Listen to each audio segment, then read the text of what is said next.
Good evening, campers, dreamers, and babysitters, and we are back with another classic review. This time, we're taking it back all the way to 2008, where we are going to be discussing The Strangers. And for those of you who may not know, there's a reason we're talking about The Strangers, and it's because they're getting a reboot trilogy remake thing, Exactly. prequel, kind of. I don't know. We still are a little unclear. There's a lot of rumors going around of what exactly is The Strangers Chapter 1 of a new trilogy. That's about all we know. And it's all supposed to come out this year. So kind of crazy, kind of wild. We'll see what happens. But yeah, it was kind of about that time. We got to take some steps back and go look at the original Strangers, which I got to say, I don't know if it's necessarily just me. Maybe Luke will be a good test case here for me, but I feel like The Strangers, maybe it's just the age that I was or whatnot when this came out, was kind of one of those horror movies that like got talked about a lot by people that I was in like middle school with.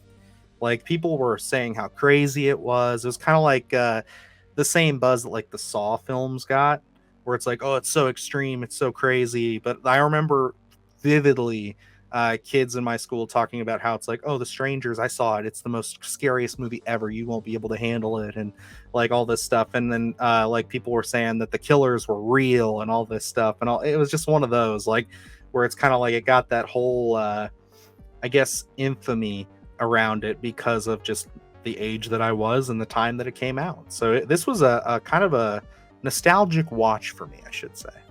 Yeah, certainly nostalgic for me. Unfortunately, I didn't have that chatter as I was not in school at that time. Well, I was in college, but so those conversations unfortunately did not take place. So I was unaware of that kind of buzz. But when you look at the film, I remember when the remake of Texas Chainsaw Massacre came out, and of course you get that very famous beginning, and they're talking, they're saying it's based on true events, all this stuff. And I remember when that film had come out, there was so much chatter of, oh no, that footage at the beginning of that remake is actual footage, and this is real stuff that's actually happened and stuff like that. So fast forward to The Strangers there, and they have that opening that they're like, this is based on a true event and things like that. So I can easily see that buzz, just from that little line saying that it's based on true events, to be like, okay, this is verbatim exactly what happened.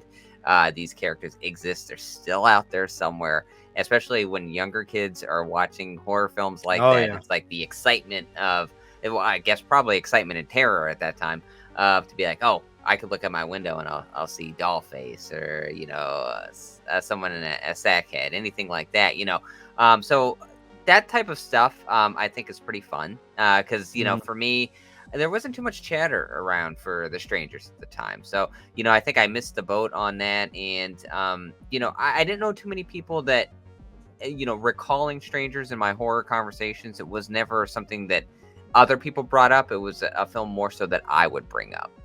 Yeah, and it was cited here when I was doing my research as kind of like a quiet hit. It was something that word of mouth spread, and it really that's where it made most of its money. It was only made for $9 million, and I think by the end of it, it was something like a 25 to 30 million dollar profit.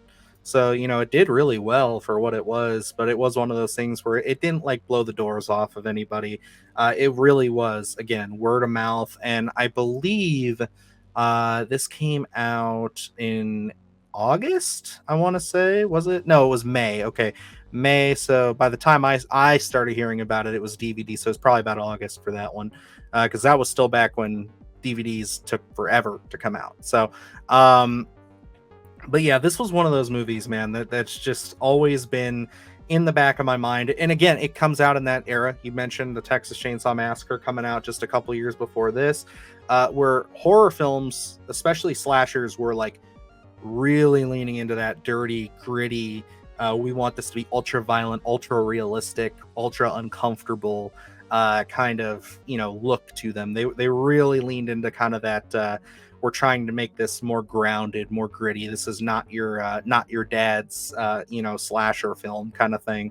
And I gotta say, going back on this one, I was expecting a little bit more of that tone, But I was honestly surprised with just how much more this film, I think, pulls from like older 70s style slashers than your kind of contemporary 2000 slasher at the time. Yeah, very different. Looking at the film, there's some deaths, there's some gore, but it's not an overabundance. It's not a very gory film at I all. remember this being a lot harsher in my mind, so I was surprised when watching it. And I think that's a testament to the tension that they build in Hmm. here, because there are so many tense scenes in there. It's so lucrative, scene by scene here, where they are just using the situation in general.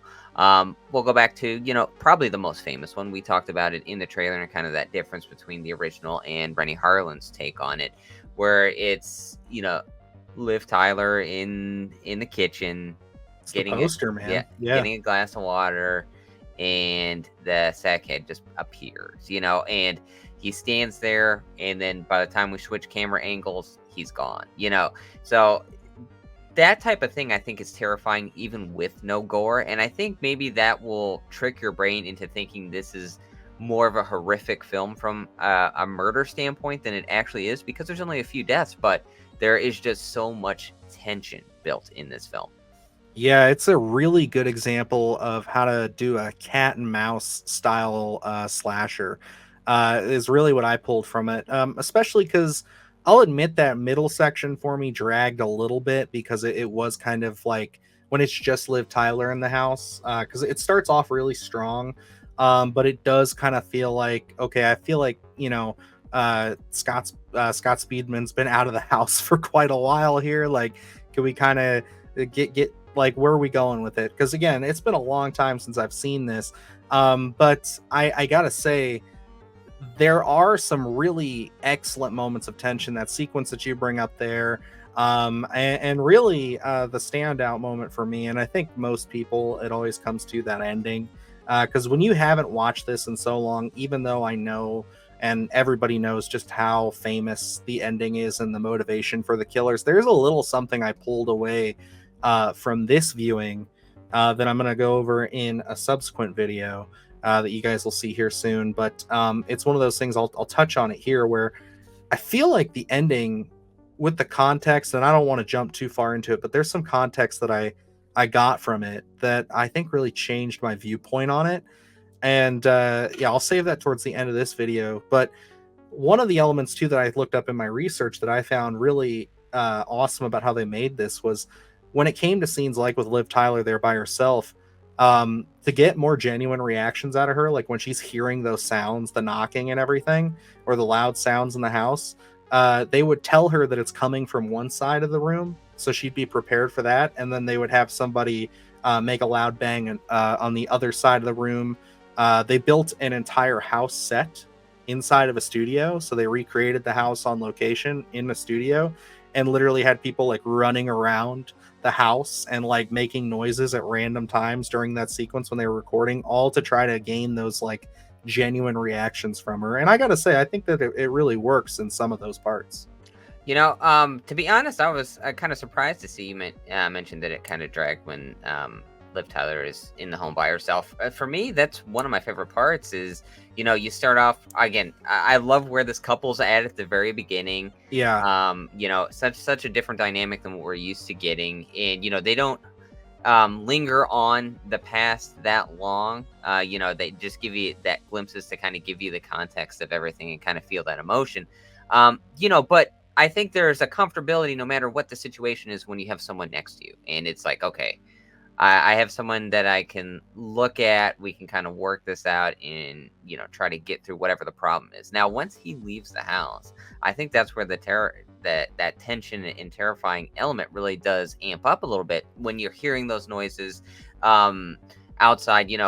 I talk about sometimes where it's like those moments where your heart drops, and that knock when she's home alone, and it's the girl coming back and says the exact same thing. And at that point, the first time was weird.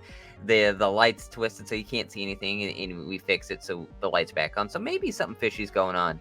But at that time, something is happening, and you're home alone, and you're hearing all this stuff outside. And then, of course, when she opens the curtains and we get the sackhead guy right there. Yeah, I love that part. And for me, especially with that cat and mouse, where we're seeing these, we're seeing the sackhead gentleman pop up behind her, and she doesn't know, but we know, and now we know they can get in the house. So even though they're outside making noises, we know that's a game because hey, they've already been in the house, and then she can't find her phone. I think for while she's there by herself, I think she really does carry it. Liv Tyler puts on a great performance. I didn't know Oh what you yeah, yeah, I what you I know you no, weren't go ahead. critiquing her performance, but I think, sometimes it is hard for just to have one person there. But I think her performance is able to, if the tension aspect doesn't work for you, I think, at least her on screen with those reactions. Again, I didn't know what you had just said, so you're getting those genuine reactions, it feels, and I think that does show through as you're watching. Yeah, and I think like a big part of it for me on why I felt a little bit of that dragginess was like it all was great. Everything was working for me.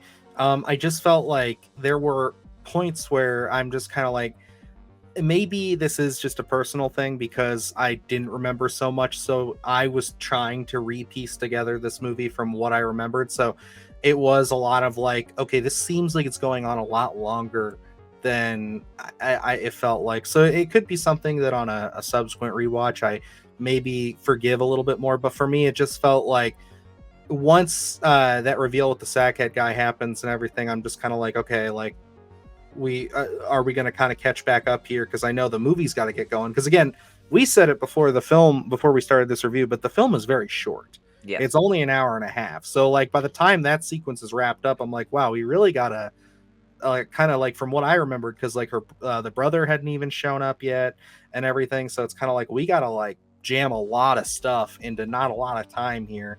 But I think they do it really successfully. I think like it is cool when they get out of the house. I think when they get to the car, that again, I think maybe it kind of goes from that contained thriller element to it's a cool scene, but that's when you start to get a little bit more like a movie to me and a little Yeah. less of like we're getting into that tension. So I give a little bit of critique for that, but we're in that sequence for such a short period of time. And then we have the Glenn Howard sequence shortly after, which is just well, like I knew it was coming, but it's every time that happens, it's just like fuck, dude. Especially because it's Dennis from Always Sunny, so it's tough to watch him get shot in the face. But It's always like, seeing Dennis pop up always distracts me. No matter, I'm always like, I'm ready for the scene, or at least I think I'm ready for the scene, and then he pops up, and then it's like, then all the greatest hits from It's Always Sunny start rolling in your head. But Dennis, yes, I know, and it's like, but I digress. But like, I agree with you. Like, I think that's my biggest critique is when they go outside of the house, just because I think it's really catching its stride inside the house. That has that claustrophobic effect. But then once we go outside, you don't necessarily lose it, but it opens up the world a little too much for me when I think it's really hitting inside the house.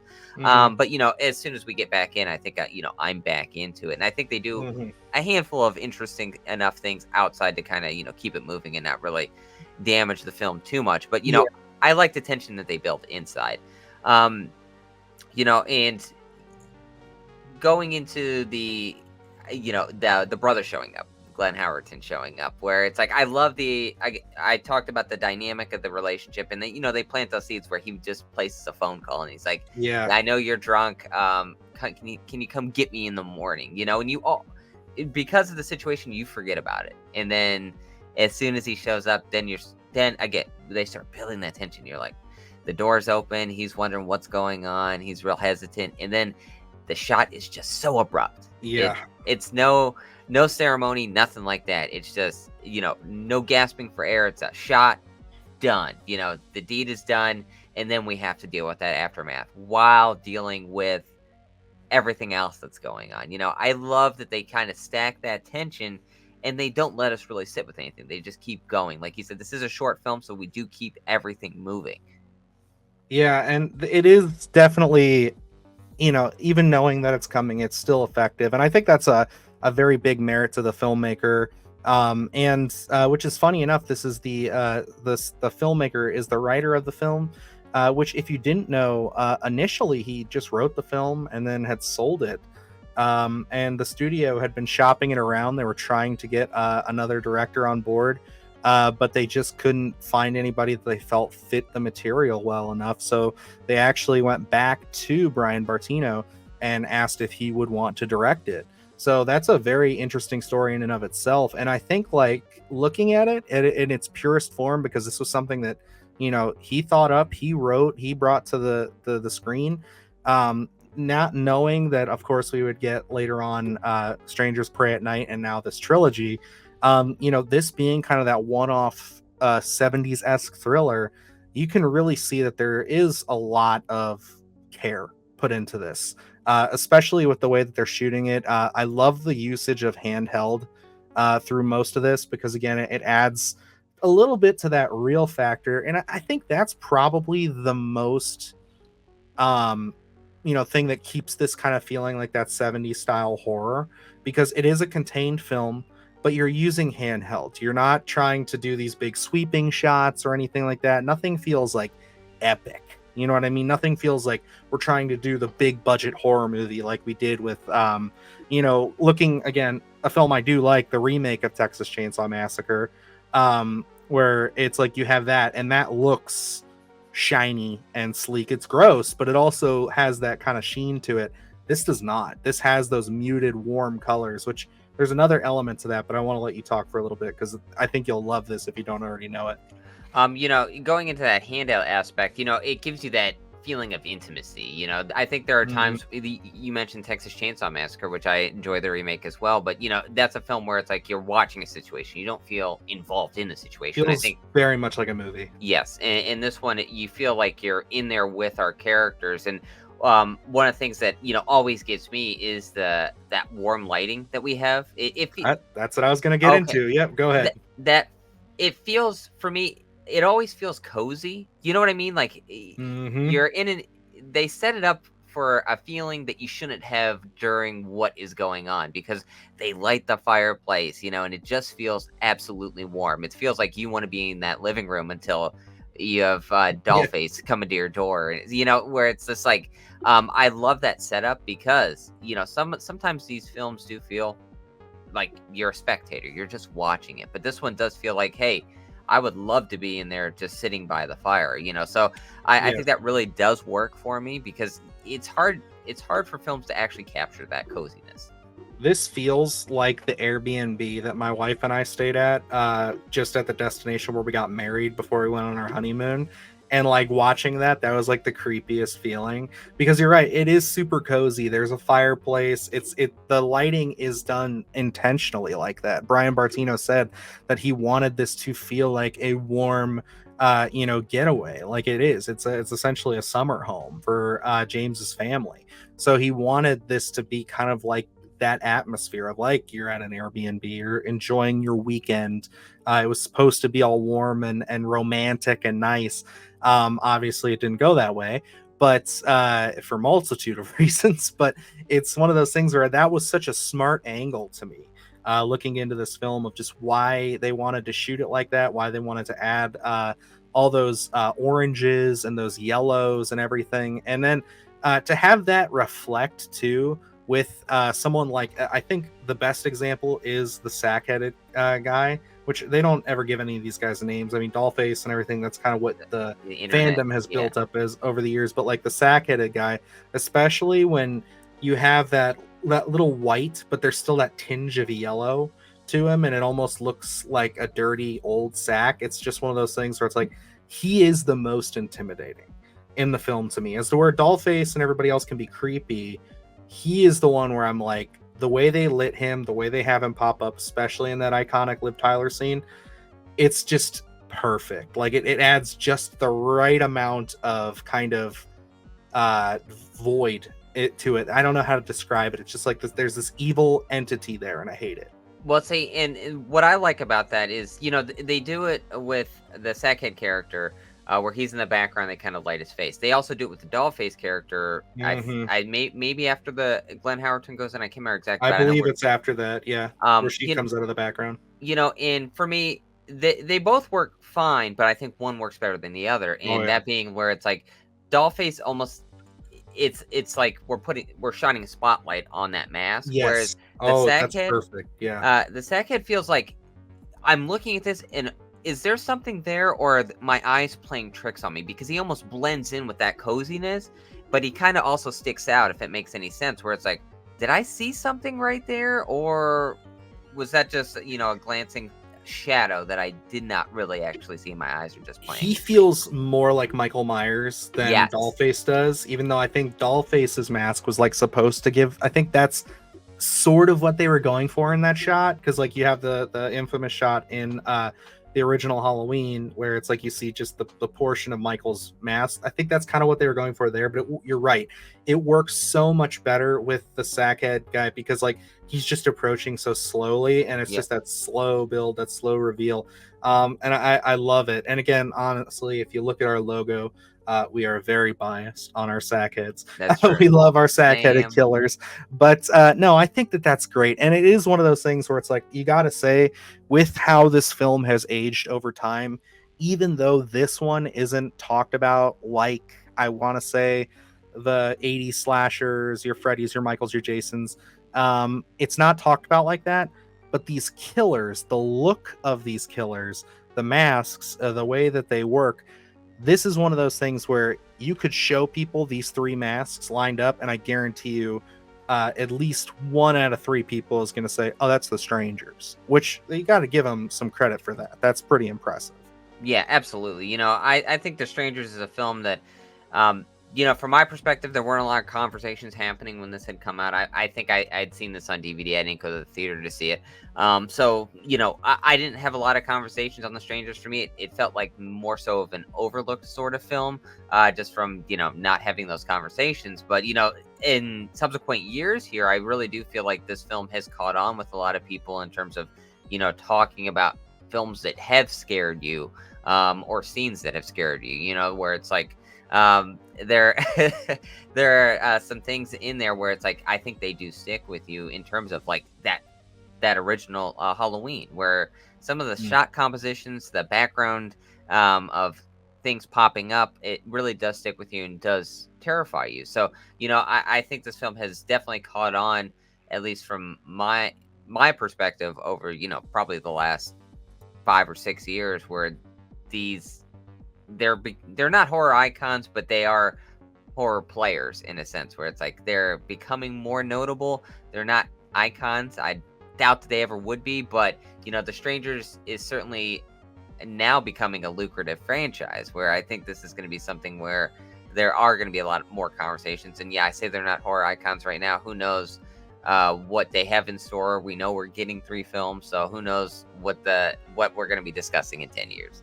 Right? I am. There's a couple things I want to bring up here before we wrap this up, but I honestly didn't think we'd talk about this film this long. But there's quite a lot to enjoy here. I got to say, I was pretty impressed with this one on my rewatch. It is something I will say right up front before I dive into this longer section of. This is something I don't own on Blu-ray, but after this watch, I will be picking this up. I think because I enjoyed it that much, and I honestly think there's a little bit more in this, just for like uh, folks like us and others who are probably watching who write films or want to be filmmakers. If you're working on like a contained thriller slasher, anything of that nature, there's a lot to learn from this, I feel like. And that's something that I really took away from this watch, was just like, again, looking into the history of it, looking into just kind of how they did things, and really just taking the film in for what it was and seeing how small and contained it is. It's like they really did a lot with a less, and I really appreciate that. And I think the biggest point where that works for me is what I was kind of hinting at earlier, where the ending, it's again probably the most famous scene in the film. I'll be doing a little video, like I said, on that here shortly. But the thing that I walked away that I actually kind of left in my brain about it was, you know, they terrorized him, they chased him, they did all these horrible things. They tied him up, they had him there dead to rights. They didn't have a reason to kill them. They were just home. But the fact that when they pull their masks off and then they don't show who the killers are, and there isn't that whole crescendo of just like, oh wow, big twist, oh well, it's this or this, it's their dad, it's their friend or whatever, and they commit to that, and then they have the goal to literally take their masks off, because in my mind it went like this. They could have left. They could have left him tied up. They could have scared the shit out of him. They could have walked away. And there's like very, very minor chance that anybody ever would have known who those killers were, what happened. They could have just drove off, and that would have been the end of it. But the fact that they took their masks off and then they showed them their faces, they had to kill them. They had to stab him to death. I got this sense from Liv Tyler and Scott Speedman's characters that when they saw their faces, they saw those people's faces, they were like, okay, now we're dead.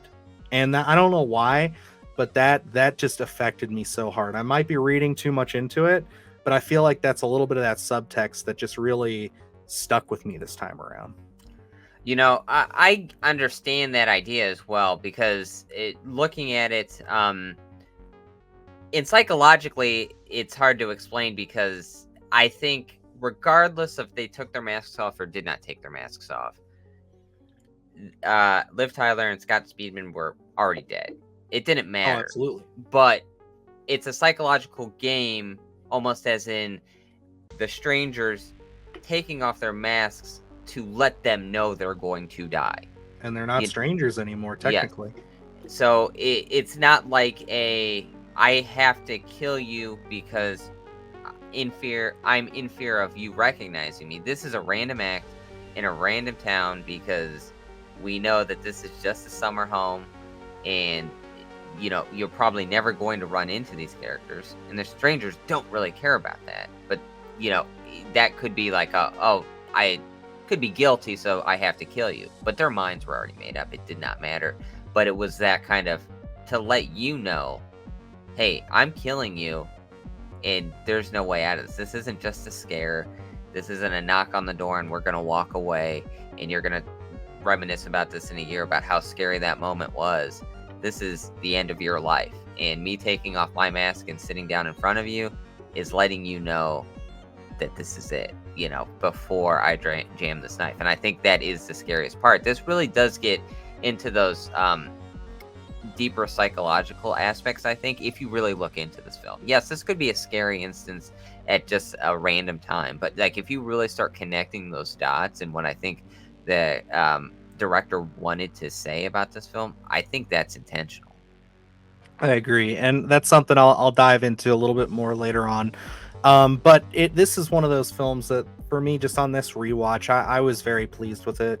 You know, I gotta say it's again been a long time, but this is going to probably make it in my rotation now, just because, again, I feel like I learned a lot more from this one. I feel like this is one of those viewings that, being so detached from it for so long, I really appreciated so much more of how different this film was compared to what else we were getting at the time, and how different it feels to a lot of what we've gotten since then. And honestly, I know some of you, based off of our trailer reaction for Chapter 1, are saying,